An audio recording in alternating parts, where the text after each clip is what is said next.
Surprise. কেমন লেগেছে? তোর মনে ছিল? আমার বইয়ের বার্থডে আমার মনে থাকবে না? তোমার প্রতিটা দিন কাটুক আমার জন্য যেমন অফুরন্ত ভালোবাসা নেই। না, আমার দিন কাটুক তোমার আমার জন্য জমানো অফুরন্ত ভালোবাসা। কিন্তু এত কিছু একা তোমাকে কেউ করতে বলি? আমার বইয়ের জন্মদিন আমি করবো না? আপনি আপনার বাবার রাজপ্রাসাদ ছেড়ে আমার সাথে চিলেকোঠা সংসার করতে চলে এসেছেন, আর আমি আমার বইয়ের জন্য এতটুকু করতে পারবো না?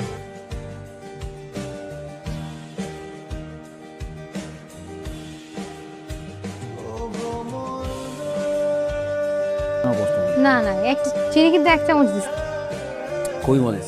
আচ্ছা ভাবি, এখানে কোনো ঝামেলা হচ্ছে না তো? মানে ঠিকঠাক থাকতে পারতেছেন? হ্যাঁ হ্যাঁ, সব ঠিকঠাক, কোনো ঝামেলা হচ্ছে না। ভাই আপনি যে হেল্প করছেন। ফ্রেন্ড তো, ফ্রেন্ডের জন্য এতটুকু তো করতেই পারি। আর এমনিতে ঝামেলা হলে কিন্তু আমাকে বলতে পারেন, মানে কোনো হেজিটেশন করবেন না। ভাই আসলে আমার আপনার একটু হেল্প লাগবে। কি সমস্যা? মানে বাজারঘাট এনে দিতে হবে? না না না না, বাজার করা লাগবে না। সাকিব ভাই, আপনি তো আপনার বন্ধুর অবস্থা জানেন। সামনের মাসে বেতনটা না হওয়া পর্যন্ত তো সংসার চালানো খুব কঠিন হয়ে যাচ্ছে। আপনি এই চেনটা একটু বিক্রি করে দেখেন না, কত টাকা ম্যানেজ করতে পারেন নাকি। এখন চেইন বিক্রি করবেন? আদি কিন্তু খুব রাগ করে। আপনার বন্ধুরা কিছু বলার দরকার নাই তো। আর টাকা আসলে এরকম চেন আরো অনেকগুলো কেনা যাবে, কিন্তু এখন অন্তত সংসারটা চালাই।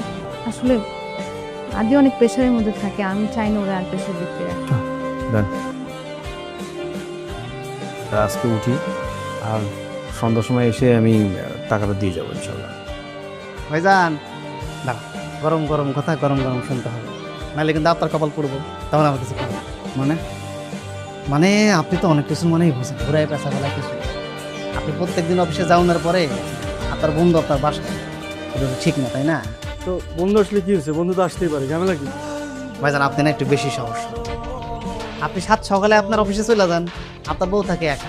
এই সুযোগে আপনার বন্ধু প্রত্যেকটা দিন ঘন্টা পর ঘন্টা আপনার বউর সাথে বসে কি করে, এটা তো আমি জানি। না, তুমি কিন্তু বেশি কথা বলতেছো। ওর জিপা কিন্তু একদম টাইনে ছিঁড়ে ফেলবো আমি। আমার জিভ বেটাই না কোনো লাভ নাই। আপনি আপনার ঘর সামলান, আমার কথা তো আপনার বিশ্বাস হচ্ছে না, তাই না?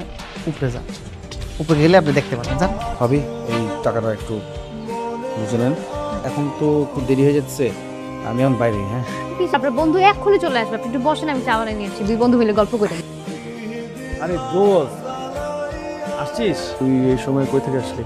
আমি আমি এই যে এদিক দিয়ে যাচ্ছিলাম, তারপরে ভাবলাম যে ঠিক আছে তোর সাথে দেখা করে যে আইসন নিয়ে আবার যে তুই দেখি।